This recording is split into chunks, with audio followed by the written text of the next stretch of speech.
আমাদের কওমিদের এই দীর্ঘ সময়ে জামাত বিদ্বেষের একটা রহস্য, যেটা আমি আমার শ্বশুরের কাছ থেকে জানলাম। আমার শ্বশুর হাটাজারিতেও শিক্ষক ছিলেন এবং মেখলে শিক্ষক ছিলেন, হাটাজারিরও ছাত্র, মেখলেরও ছাত্র। তো ইতিহাসটা অনেকটা চোখ কপলে ওঠার মতো। আমি কোনো ভিডিও শেয়ার করতে আসলে কাউকে কখনো বলিনি, তবে এইটা বিশেষভাবে বলবো শেয়ার করতে। তো ঘটনাটা উনি যেমনটা শুনিয়েছেন আমাকে, সেটা হলো যেহেতু কওমিয়ানরা বা আমরা আমাদের পূর্ব ওলামায়ে কেরাম বর্তমান প্রচলিত রাজনীতিকে সম্পূর্ণ হারাম মনে করতেন, এটার সাথে কোনো ধরনের সম্পৃক্ততাকেও হারাম মনে করতেন। তা আমাদের একজন আকাবির ও বুজুর্গ হাফিজি হুজুর রহমতুল্লাহ আলী, তিনি যখন এই রাজনীতির সাথে সম্পৃক্ত হলেন, তখনও এই দেশের ম্যাক্সিমাম ওলামায়ে কেরাম এটাকে সঠিক মনে করতেন না। সেই সুবাদে হাফিজি রহমতুল্লাহ আলীর কোনো একটা রাজনৈতিক মজলিসে বা মিটিংয়ে হাটাজারির তৎকালীন সময় কিছু ছাত্র সেখানে পার্টিসিপেট করে বা অংশগ্রহণ করে। যেহেতু ওনারা এটাকে হালাল মনে করতেন না, স্বাভাবিকত এটাকে ওনারা ভালো চোখে দেখেননি, খুবই স্বাভাবিক। তো যারা হাফিজি হুজুরের ওই মিটিংয়ে অ্যাটেন্ড করেছিল, আমি জাস্ট আমার শ্বশুর থেকে যা শুনতেছি সেটা বর্ণনা করতেছি। আমার কাছে আবার এটার কোনো কিতাবের দলিল চায়েন না, পৃষ্ঠা নাম্বার চায়েন না, জাস্ট আমি যেটা শুনতেছি এবং আমি শুনেছি এই মর্মে আপনাকে বলতেছি যে আমি এটা শুনেছি। তো আমার শ্বশুর বললেন তৎকালীন সময় যে ছাত্রগুলো হাফিজি হুজুর রহমতুল্লাহ আলীর সেই মিটিংয়ে ছিল, তারা রাত্রে মাদ্রাসায় ঢোকার সুযোগ পায়নি। বিশেষভাবে তাদের প্রতিও ক্ষুব্ধ হয়ে মাদ্রাসার গেট আটকে দেওয়ার একটা ঘটনা ঘটেছিল। তো তারাও মাদ্রাসায় ঢুকতে না পেরে এক পর্যায়ে দেয়াল টপকিয়ে বা গেট টপকিয়ে তারা মাদ্রাসায় প্রবেশের একটা চেষ্টা করেছে। স্বাভাবিকভাবে রাত্রে কোথায় থাকবে তারা?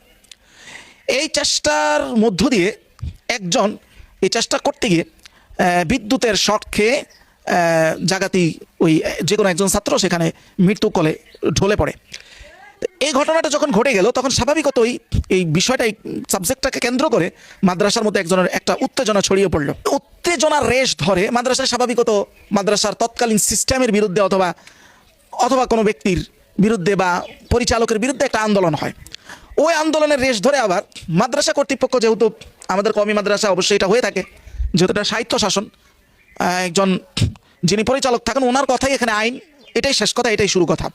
যেহেতু এই সিস্টেমেই চলে আমাদের, এবং এই সাহিত্য শাসনটার জন্যই আসলে এই যে আমাদের বেফাকের সার্টিফিকেট না নিতে চাওয়া, আলিয়া মাদ্রাসায় পরীক্ষা দিতে না চাওয়া, এগুলোর পিছনে অনেক আমলি বা বাস্তবমুখী কিছু কথা বলা হয়। কিন্তু এটাও যেমন সত্য, তেমন সাহিত্য শাসনের যে একচ্ছত্ব যে অবস্থানটা, এটা ধরে রাখাও এখানে একটা বড় উদ্দেশ্য, যেটা বলা হয় না। তো কিছু উদ্দেশ্য যেটা বলা হয়, আর কিছু উদ্দেশ্য আছে যেটা গোপন করা হয়। অনেক ক্ষেত্রে গোপনীয় উদ্দেশ্যটাই অনেক ক্ষেত্রে বেশি হয়ে থাকে। তাই হোক, তো এখানের সাহিত্য শাসনটা হচ্ছে যে কোনো আন্দোলন হলে বা যে কোনো দাবি যদি জোর গলায় কেউ জানাইতে যায় বা কেউ যদি তার অধিকারের কথা বলতে যায়, এটার বলার সাধারণত পারমিশন নাই। এটা যদি মাদ্রাসার বা সাধারণ সিস্টেমের বিরুদ্ধে যায়, তাহলে এটা অপরাধ হিসেবে গণ্য হবে, এবং এটাতে মাদ্রাসা চাইলে আপনাকে বহিষ্কার করে দিতে পারবে। এটা মাদ্রাসার একবারে হাতের মোয়ার বিষয়, এটা সবাই জানে। আমরা এই সিস্টেমকে মেনেই চলছি, বাস। তো এখানে অভিযোগ হিসেবে বলতেছি জাস্ট ঘটনার অংশ হিসেবে, যে তখন স্বাভাবিকত আন্দোলন হওয়ার পরে বহিষ্কার করা হলো এরকম প্রায় 300+ ছাত্রকে। এই 300+ ছাত্রের মধ্যে নাকি হাটাজারি তৎকালীন স্থানীয় কিছু প্রভাবশালী ছাত্রদের লিস্ট তো সেখানে অন্তর্ভুক্ত ছিল। তো স্বাভাবিকত যারা এলাকার প্রভাবশালী, তো যেহেতু প্রভাব তাদের আছে, আবার স্থানীয়, তারা তো এখানে এটা খুব এমনি যে আপনি বহিষ্কার করে দিয়েছেন, আল্লাহুম্মা আমিন, আল্লাহ হুজুরকে তুমি খাইয়া দিও বিরহমাতিকা রহমান, এইভাবে তার ছাড়বে না। অবশ্যই এখানে তাদের একটা প্রতিক্রিয়া আছে।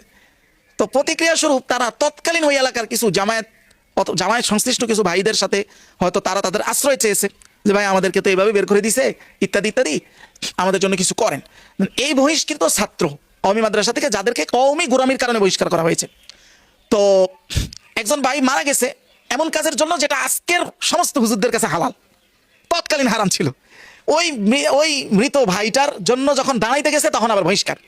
তো স্বাভাবিকত যেহেতু জামাত তৎকালীন সময় থেকে তো এরা রাজনীতির সাথে সম্পৃক্ত, এরাও জিনিসটাকে হয়তো অন্যভাবে নিছে, আর এরাও আশ্রয় চাইছে। তো দুই গ্রুপে একটা সংগঠিত হয়ে তারা হয়তো প্রতিশোধের উদ্দেশ্যে বিশেষভাবে মাদ্রাসার যারা এটার বিষয় নেতৃত্ব দিছে, পরিচালক থেকে নিয়ে, তাদের প্রতি তো ক্ষুব্ধতা থাকবে, তাদের উপরে চাপ প্রয়োগ বা অ্যাটাক করার উদ্দেশ্যে তারা মাদ্রাসায় ঢুকছে, করছে।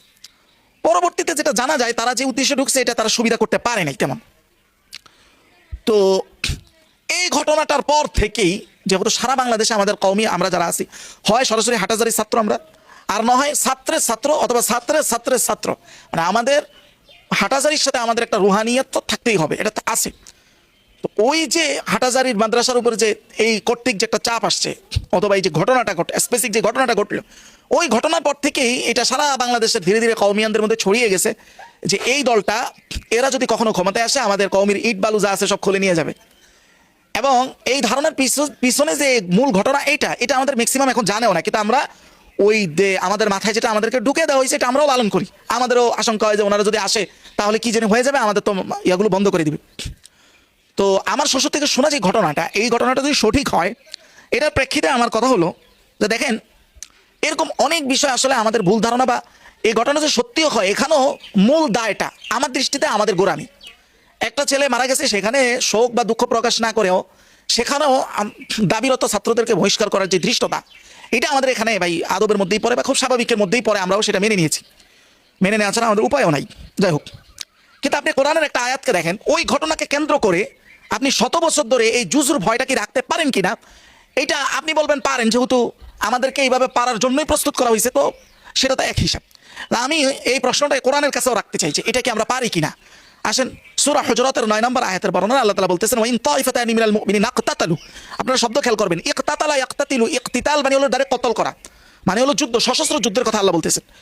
মুমিনদের দুই দল যদি, মুসলমানদের দুই দল যদি ইকতাতালু, তারা যদি নিজেদের মধ্যে পরস্পরে সশস্ত্র যুদ্ধে লিপ্ত হয়ে যায়, তো প্রথম কাজ আমাদের কি, ফাসলিহু বাইনাহুমা, দুই দলকে ঠান্ডা করার চেষ্টা করা, দুই দলের মধ্যে সালিশি কাজ করা, দুই দলের দাবি, দুই দলের অভিযোগ কি সেটার ভিত্তিতে একটা সমাধানে আনার চেষ্টা করা। কিন্তু এই সমাধানে সঠিক সমাধান করতে চেষ্টা করার পরেও যদি মানে তৃতীয় পক্ষ এখানে চেষ্টা করবে, আমাদের তো এখানে তৃতীয় পক্ষ নাই, আমরা তৃতীয় পক্ষ কাকে মানবো? আমরা সবাই তো এখানে একেবারে কি বলে, আমাদের তো মেজাজটাই হলো যে আমরাই সঠিক, তো যেখানে আমি সঠিক সেখানে আমাকে নিয়ে বিচার বসবে দেখি, মানে এরকম ব্যাপারটা। তো আল্লাহ তাআলা বলতেছেন, ফাইম বাগাত ইহদাহুমা আলাল উখরা, তৃতীয় পক্ষ একটা মুমিনদের দল তাদের দুইজনকে শান্ত করার পরেও, দুইজনের যথাযথ অভিযোগ সবকিছু মেনটেন করার পরেও যদি এদের কোনো এক দল অতিরঞ্জিত করে, বাগাওয়াতি করে, তাহলে করণীয় কি, ফাকাতিলুল্লাতী তাবগী হাত্তা তাফিয়া ইলা আমরিল্লাহ, তাহলে যেই দলটা এখানে অতিরঞ্জিত করতেছে তাদের বিরুদ্ধে তোমরা তাহলে সশস্ত্র যুদ্ধ করো। আল্লাহ বলতেছেন কতক্ষণ করো? আল্লাহ বলতেছেন হাত্তা তাফিয়া ইলা আমরিল্লাহ, এটা ততক্ষণ করো যতক্ষণ না তারা এই অবস্থা থেকে আল্লাহর আদেশের দিকে ফিরে না আসতেছে, অর্থাৎ তারা এই যে গন্ডগোলটা থেকে ফিরে যতক্ষণ না আসতেছে। ফাইন ফাত, এই গন্ডগোল থেকে যদি তারা ফিরে আসে, ফাসলিহু বাইনাহুমা বিল আদলি ওয়া আকসিতু, দুই দলের সাথেই তোমরা ন্যায়পূর্ণ ইনসাফপূর্ণ আচরণ করো। আল্লাহ ন্যায়পরায়ণদেরকে ভালোবাসেন। তাহলে একটা স্পেসিফিক ঘটনাকে কেন্দ্র করে আপনি যুগের পর যুগ, যুগের পর যুগ এক দল আরেক দলের প্রতি যে জুজুর ভয় তৈরি করা, এইটার কোনো স্পেসিফিক কোনো নিদর্শন হেদায়েত কোরআন ও সুন্নাহ থেকে আসে এটা আপাতত আমার জানা নেই। যদি আপনাদের জানা থাকে বলবেন। আমার যেটা জানা আছে সেটা হলো হযরতে মুয়াবিয়া এবং হযরতে আলী রাদিয়াল্লাহু তাআলা আনহুর মধ্যে যে রাজনৈতিক বোঝাপড়ার ইখতিলাফি এবং ইজতিহাদি খতার কারণে যেই যুদ্ধ হয়েছে, ওই যুদ্ধের মধ্যে আল বিদায়া ওয়ান নিহায়ার বর্ণনা আছে, ওয়াকানা আইদ্দাতু মান কুতিলা ইয়াউমা সিফফিন নাহওয়ান, সিফফিনের যুদ্ধে প্রায় যারা মারা গেছে কেউ কেউ বলেছেন প্রায় 70,000-এর মতো, এরা সবাই সাহাবী, এরা সবাই মুসলমান। তাহলে এই হিসাব যদি করেন তাহলে তো আমরা যারা হযরত আলীকে এই জায়গায় হক মনে করি, সঠিক মনে করি, তাদের তো হযরতে মুয়াবিয়ার নাউযুবিল্লাহি মিন যালিক বিদ্বেষী হয়ে যাওয়ার কথা, কিন্তু আমরা তো তা হচ্ছি না। বরং আমরা মনে করি এটা ওই স্পেসিফিক ঘটনায় ইজতিহাদি ভুল, মানে গবেষণামূলক মিস্টেক হয়েছে, অথচ এখানে তো বহু প্রাণ গেছে। এই ঘটনা আমাদেরকে কি শিক্ষা দেয়? কোনো একটা স্পেসিফিক ঘটনাকে কেন্দ্র করে আপনি পুরা জীবন ধারাকেই বিরোধপূর্ণ অনৈক্যপূর্ণ করবেন, এটা তো আমরা পড়েছি যে ইসলামের আগে আউস খাজরাজ এই সকল গোত্রীয় মানসিকতা এটা ছিল। এটা আমাদের মধ্যে আসলো কিভাবে? তারা একটা ঝগড়াকে এইভাবে প্রলম্বিত করতে করতে করতে করতে জুজুর ভয় এভাবে করতে করতে কেউ মারা গেলেও বলতো যে এই ঝগড়া যেন চালায় যাওয়া হয়। আমরা এই জন্য আউস খাজরাজ হইতে চাই না। আসলে আল্লাহর যে হেদায়াত, এটা ঘুরে ফিরে ঐক্যের দিকেই যাবে।